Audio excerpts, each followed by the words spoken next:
Hello aspirants, मैं हूं professor टूड और आज हम जीपीएससी लैंग्वेज पेपर की सीरीज को दोबारा कंटिन्यू कर रहे हैं। और आज का हमारा टॉपिक होगा लेटर राइटिंग। तो जैसे मैं लेटर राइटिंग पे जाने से पहले मैं थोड़ा अपने बारे में आपको दिखा देता हूं कि ये मेरा नाम है, मेरी एजुकेशन, और मैं 3 बार सिविल सर्विसेज इंटरव्यू में भी आ चुका हूं और कुछ मेंटरशिप एक्सपीरियंस भी मैंने गेन कर लिया है। तो अब स्टार्ट करते हैं कि राइटिंग अ लेटर। ठीक है, लेटर राइटिंग इंपॉर्टेंट क्यों है, क्यों वो लिखवाते हैं हमारे से लेटर, क्यों, क्या चाहते हैं वो लेटर लिखवा के। ठीक है, तो उसके बारे में हम थोड़ा देख लेते हैं। क्यों, जब आप ऑफिसर बनेंगे या जब आप एसडीएम बनेंगे या फिर मिनिस्ट्री में किसी में ऑफिसर बनेंगे, तो उसमें लेटर राइटिंग बहुत इंपॉर्टेंट रोल प्ले करता है। क्यों? क्योंकि वो कोऑर्डिनेशन के लिए इंपॉर्टेंट होता है। अगर एक मिनिस्ट्री दूसरी मिनिस्ट्री के बीच में कोऑर्डिनेशन, एक ही मिनिस्ट्री के दो डिफरेंट डिपार्टमेंट्स के बीच में कोऑर्डिनेशन, इफेक्टिव कम्युनिकेशन के लिए वो काम आते हैं। वो चेक करना चाहते हैं कि आप इफेक्टिवली कम्युनिकेट कर सकते हैं कि नहीं। आपको सिचुएशंस देंगे कि आप मान लो कोई एसडीएम है कहीं किसी एरिया के, और यहाँ कुछ आप एक प्रोग्राम रन कर रहे हैं, उसकी प्रॉब्लम बताओ, उसका सोल्यूशन बताओ। तो क्या आप वो समझ के इफेक्टिवली कम्युनिकेट कर पा रहे हो? क्या आप ग्राउंड लेवल रियलिटीज आप बता सकते हो कि नहीं बता सकते हो? साथ में जो लेटर्स होता है वो डेलीगेशन के भी काम आता है। मान लो आपका सीनियर लेटर लिख के बोलता है कि ये वाला काम करवाना है और तुम इस डेट तक करवा देना। तो इस तरह से डेलीगेशन के लिए काम आता है। उसमें आप एक्शंस भी लिख सकते हो कि मैंने सर ये एक्शन ले लिया है, अब आप आगे देख लीजिए, है ना? तो इस तरह से हम लेटर्स के बहुत सारे यूज़ होते हैं हमारे, तो इसलिए हमें लेटर राइटिंग बहुत इंपॉर्टेंट हो जाता है। ठीक है? कुछ लोग कहते हैं कि करप्शन भी इससे रिड्यूस होता है क्योंकि रिटन में होता है। वेबर ऐसा समझता है, पता नहीं।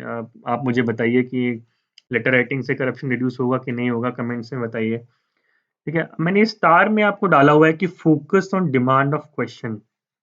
तो ये बहुत ही ज़्यादा इम्पोर्टेंट है लेटर राइटिंग के लिए। तो हम देखेंगे आगे, इन चीज़ों के बारे में हम आगे देखेंगे कि क्या ज़रूरत है, क्यों। ठीक है?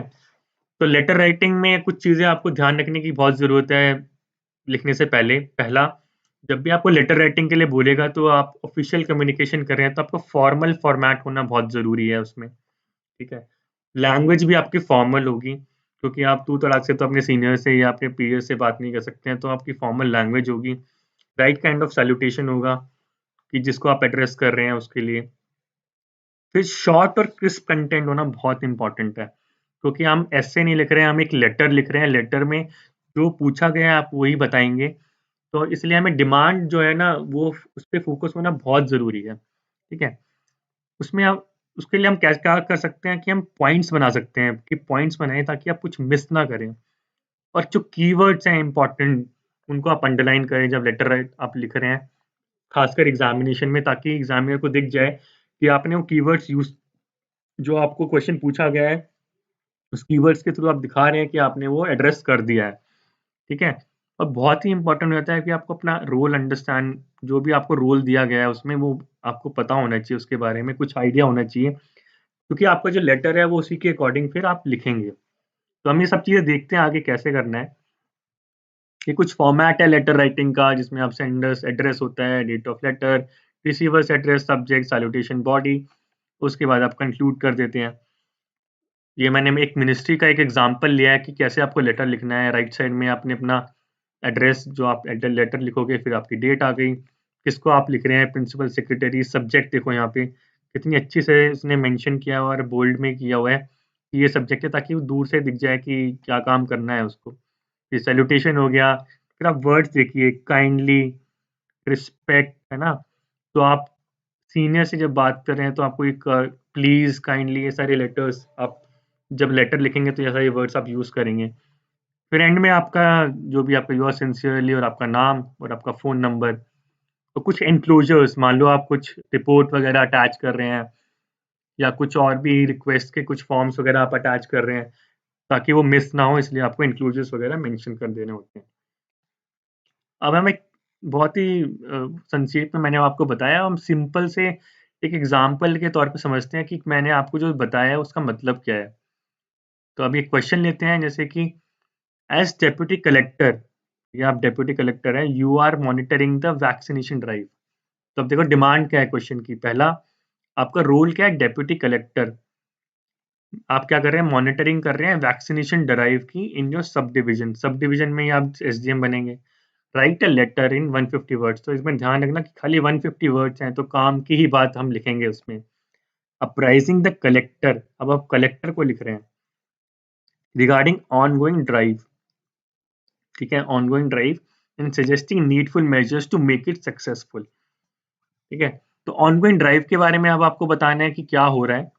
सजेस्टिंग मेजर्स, तो को आपसे कुछ प्रॉब्लम हुई है इसलिए आपसे मेजर्स भी पूछ रहा है, तो आपको प्रॉब्लम भी बतानी पड़ेगी, ठीक है। तो आप डिमांड समझ गए, पहला आप एसडीएम है, दूसरा वैक्सीनेशन ड्राइव है, ठीक है, आप डिप्टी कलेक्टर हैं या एसडीएम है, वैक्सीनेशन ड्राइव है, आप ऑनगोइंग एक्टिविटीज के बारे में बताएंगे अभी क्या चल रहा है, उसके क्या सिचुएशन है, दूसरा शॉर्टफॉल या प्रॉब्लम्स जो उसमें चल रही हैं आप वो मेंशन करेंगे, फिर आप मेजर्स उसको और सक्सेसफुल बनाने के लिए, ठीक है। अब जब आप डेप्यूटी कलेक्टर है तो आपका रोल थोड़ा समझ लो कि क्या क्या हो सकता है। आप आपका एडमिनिस्ट्रेटिव रोल रहेगा इसके अंदर, जिसमें आप सप्लाईज, डिपार्टमेंटल कोऑर्डिनेशन, ठीक है, इम्प्लीमेंटेशन देखेंगे, स्टाफ मैनेजमेंट करेंगे, ठीक है। तो ये सारे आपकी चीज़ें रहेंगी। साथ में वैक्सीनेशन ड्राइव में आप उसने कुछ स्पेसिफिक मेंशन नहीं किया हुआ है कौन सी वैक्सीनेशन है, तो आप पूरा वैक्सीनेशन ड्राइव देखेंगे इंद्रप्रस्थ के अंदर, विमेन के लिए, चिल्ड्रन के लिए, और अभी जो रिसेंटली कोविड चल रहा है तो उन सारे के बारे में आप बात कर सकते हैं। ऑनगोइंग एक्टिविटीज में क्या रेट चल रहा है, मान लो आपका वैक्सीनेशन का, अगर आपके पास क्या टारगेट है, कितना मीट हो पा रहा है, वो शॉर्टफॉल वगैरह और मेजर्स। तो आप उसको लेटर को कैसे लिखेंगे, पहले आप अपना राइट साइड में अपना नाम और लिखेंगे कि नाम और एड्रेस वगैरह आप लिख देंगे, फिर डेट लिखेंगे, फिर आप लिखेंगे कि to the collector this district, है ना। फिर आप सब्जेक्ट मैटर लिखेंगे vaccination drive in sub division, bracket में आप डाल सकते हैं सब डिवीजन दिस जो भी आपकी सब डिवीजन है, ठीक है, या और उसमें मेजर्स भी डाल सकते हैं, या फिर measures for vaccination drive in this, ठीक है। फिर आप डियर सर या डियर मैम आप लिख सकते हैं। तो फिर आप स्टार्ट करेंगे, सर इन कि आप respect with respect to the vaccination drive in my sub division, here are some of my observations. तो आप ऑब्जर्वेशन देखेंगे, क्या लिखेंगे कि सर जो वैक्सीनेशन ड्राइव है, मान लो 2 लाख का टारगेट था, तो हमारा 1,50,000 का मीट हो रहा है, तो हमारा ये डेली का ये रेट चल रहा है और इस वीक में इतना हमने कर लिया है, ठीक है। साथ में किस किस जगह पे हो रहा है आप थोड़ा सा मेंशन कर सकते हैं, पीएचसीज में हो रहा है या कम्युनिटी हेल्थ सेंटर्स में हो रहा है, ठीक है, और स्टाफ वगैरह सब आ रहा है नहीं जा रहा है, ठीक है, और रेट ऑफ वैक्सीनेशन वगैरह जो भी हम कर सकते हैं वो डिफाइन कर दिया। साथ में शॉर्टफॉल आप बता सकते हैं कि कहाँ पे शॉर्टफॉल्स हो रही है। पहला आप ये कह सकते हैं कि जो वैक्सीनेशन हमें 2 लाख अगर चाहिए तो हमें पास 1.5 लाख ही वैक्सीन अवेलेबल है, कौन सी वैक्सीन कम अवेलेबल है वो आप वो डाल सकते हैं अगर डिटेल में डालना चाहेंगे, पर आप इतना डालेंगे नहीं। साथ में बोल सकते हैं कि नर्सिंग स्टाफ की अवेलेबिलिटी है, अगर मान लो 2000 स्टाफ आपको सैंक्शन है तो अभी 1500 ही है, तो 500 का शॉर्टफॉल है। और आप ये भी डाल सकते हैं कि कोऑर्डिनेशन में थोड़ा इशू आ रहा है कि वैक्सीन्स टाइम से पहुंच नहीं पा रही हैं, मान लो लॉजिस्टिक्स में प्रॉब्लम आ रही है, किसी का जो हमारे पास व्हीकल्स हैं उनमें कोई प्रॉब्लम है, स्टोरेज में कोई प्रॉब्लम है, ठीक है। तो ये सारे आप अलग अलग एंगल से सोचिए कि क्या क्या वैक्सीनेशन में प्रॉब्लम आ सकती है। वैक्सीन जब चलेगी और कहाँ से कहाँ आती है, पहले डिस्ट्रिक्ट हेल्थ सेंटर में आती है, फिर कम्युनिटी हेल्थ सेंटर में, प्राइमरी हेल्थ सेंटर्स में, फिर सब हेल्थ सेंटर्स में, ऐसे पूरा सिस्टम होता है और वहाँ पे क्या क्या इश्यूज हैं, ठीक है, वो आप यहाँ पे लिख सकते हैं। फिर मेजर्स, तो मेजर्स में आप वही जो आपने प्रॉब्लम लिखी है उन्हीं के मेजर्स लिखेंगे, तो उसमें आप मेजर 1 2 3 4 ऐसे करके भी लिख सकते हैं, या फिर स्पेसिफिक लिख सकते हैं कि सप्लाईज रिलेटेड। तो सप्लाईज में आप बोलेंगे सप्लाईज हमें ज़रूरत है, 50,000 एक्स्ट्रा वैक्सीन हमें चाहिए, और आप बता भी सकते हैं सोल्यूशन में कि पास वाली डिस्ट्रिक्ट में 50,000 वैक्सीन एक्स्ट्रा अवेलेबल हैं, तो हम वहाँ से ले सकते हैं, वहाँ के आप कलेक्टर से बात कर लीजिए। दूसरा है कोई आईटी सोल्यूशन, ई गवर्नेंस की हम बात कर रहे हैं, तो ई गवर्नेंस में जैसे आप कह सकते हैं कि कोई एप्लीकेशन जैसे कोविन है, तो सर हम कोविन को ही रीयूज़ कर सकते हैं, या फिर कोई नया ऐप हमें बनाना पड़ सकता है, या कोई अवेलेबल एप्लीकेशन है तो सर हम उसको यूज़ करें। सर कोऑर्डिनेशन, मान लो कोऑर्डिनेशन का इशू आ रहा है, तो आप सोल्यूशन दे सकते हैं कि सब डिवीजन के अंदर जो हेल्थ का जो हेड है हमारा, उसको आप चीफ कोऑर्डिनेटर बनाएंगे, ताकि वो हॉस्पिटल्स में, स्टाफ में और लोकल लेवल पे लोगों से, पंचायत से, हर किसी से या म्यूनसिपालिटी से मिलके कोऑर्डिनेशन कर सके।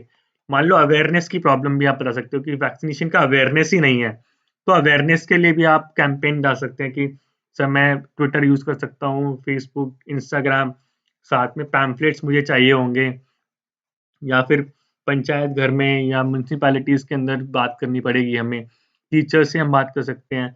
तो इस तरह से आप innovative solution ground level realities को डाल के और ऐसे सॉल्यूशन आप दे सकते हैं, ठीक है? ये तो हो गया है वैक्सीनेशन का, अगर आप एसडीएम है तो।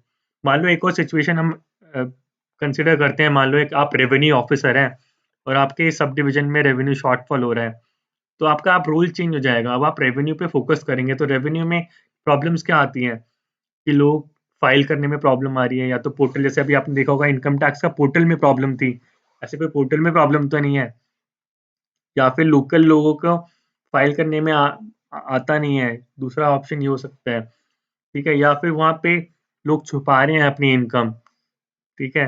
या आपके पास स्टाफ की कमियाँ हैं वहाँ पे, ठीक है? तो ये आप प्रॉब्लम्स देख के फिर उसी के हिसाब देंगे कि कैसे आप उसको इम्प्रूव कर सकते हैं। तो लेटर राइटिंग में ध्यान देना आप, और जो आपसे पूछा गया है वो, उसके अकॉर्डिंग आप अपना सॉल्यूशन बनाएँगे, ठीक है? तो इस वीडियो को हम यहीं ख़त्म करते हैं।